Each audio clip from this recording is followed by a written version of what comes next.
This is LGR, London Greek Radio.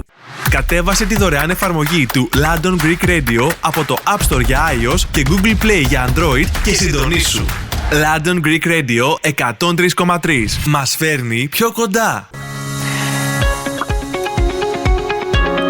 This is London Greek Radio. I'm Vasoula Christodoulou, and now we are going to touch a few interesting topics, from potholes that fix themselves before they even form to the possibility of human babies in space and AI stepping into government roles. It might all sound like science fiction, but these are some of the innovations that could shape our everyday lives in 2026. Joining us today from Nesta, the UK Innovation Foundation, is Laurie Smith, Head of Mission Discovery. Laurie will walk us through Nesta's annual Future Signals report, revealing the emerging technologies, social trends and innovations that could impact everything from our roads and homes to public services and governance. Good morning, Laurie. Thank you for joining us this morning. And I would like to start for our listeners who might not be familiar. Can you start by explaining what Nesta's Future Signals is and how you gather these insights about emerging innovations, Laurie? Of course, yes. Hello and good morning. Hello, good morning. Happy New Year. Thank you. Yeah, so I work for the UK innovation agency Nesta. We work for we do innovation for social good, and we do work around tackling obesity and decarbonising household heating, and also reducing early years inequalities. And I sit in a team called Mission Discovery. And what we do is use intelligence about the future to change practice today. Because when you're doing innovation, it's not necessarily obvious which route you should take to solve a problem, because it's all a bit unknown. So we're constantly scanning the horizon throughout the year. We're looking at scientific journals. We're using AI to spot things. We're speaking to experts, and every year we publish some of our findings as a sort of series of signals, which are currently available on the Nesta website, which is www.nesta.org.uk. Mm-hmm. Thank you, Laurie. So, can you talk to us about some of the most striking predictions for 2026? Well, one interesting one is about the prevention of sort of potholes using innovation, and we think it's a really interesting combination of sort of high technology with dealing with a really sort of practical day-to-day problem that bothers lots and lots of people. So in Teesside and in Essex, what they've been doing is combining the wonder material graphene, which was something that was discovered about 15 or so years ago at the University of Manchester, and for which they won a Nobel Prize. And graphene has got some quite unusual properties. So it's 200 times stronger than steel. It can conduct electricity and heat particularly well.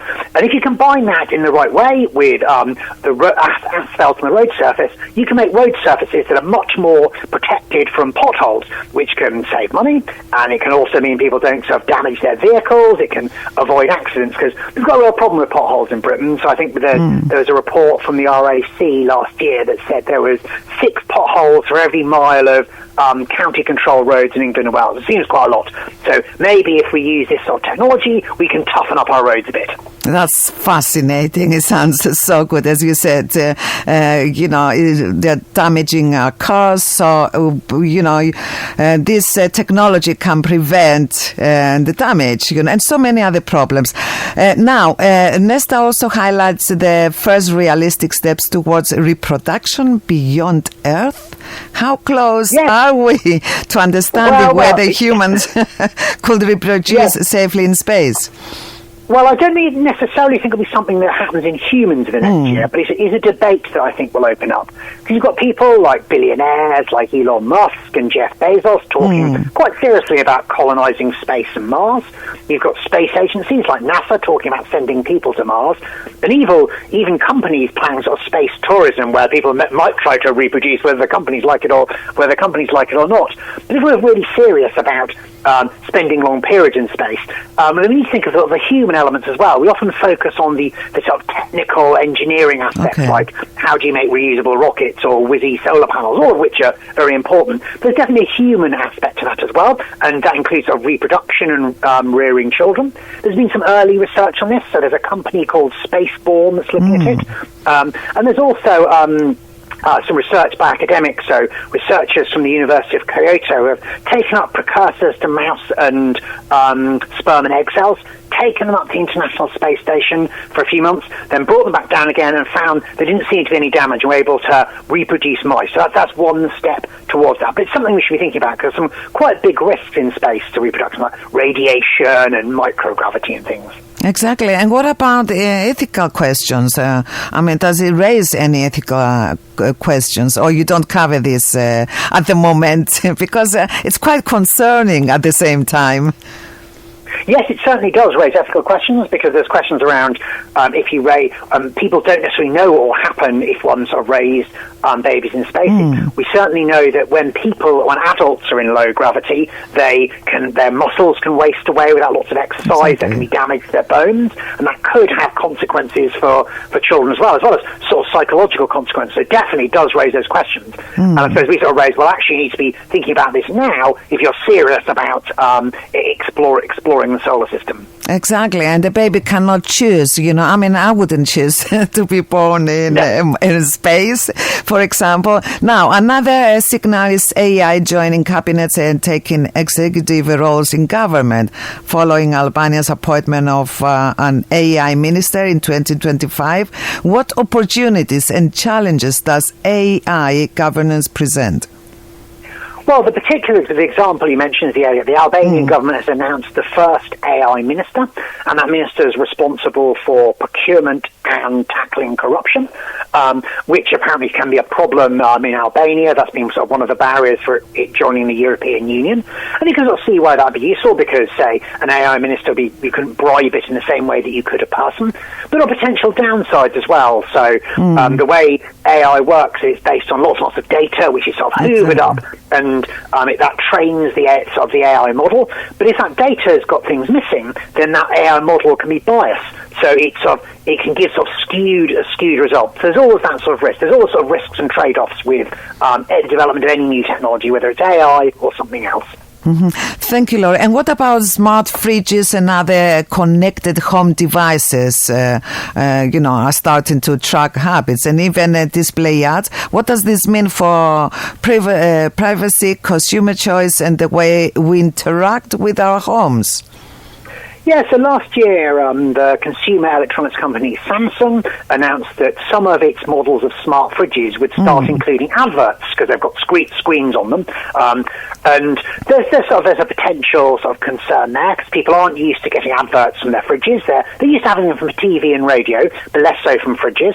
Also, you can't switch a fridge off in the same way that you can switch a TV or sort of radio off. And it could be used to sort of advertise, say, for example, unhealthy food to people. But also the same smart technology offers some upsides as well. So some smart appliances have cameras in that you can see the ingredients or the sort of things you've got inside a fridge, and an AI can help recommend, here's some recipes you can make to use up that spare lettuce you've got in the fridge, or perhaps even suggest healthier meals as well. So there's, again, it's one of those things where there's opportunities, but also some risks as well. Now, looking at these predictions, Laurie, from roads and space to AI and smart homes, what should listeners take away about the opportunities and challenges these innovations could bring in the next year?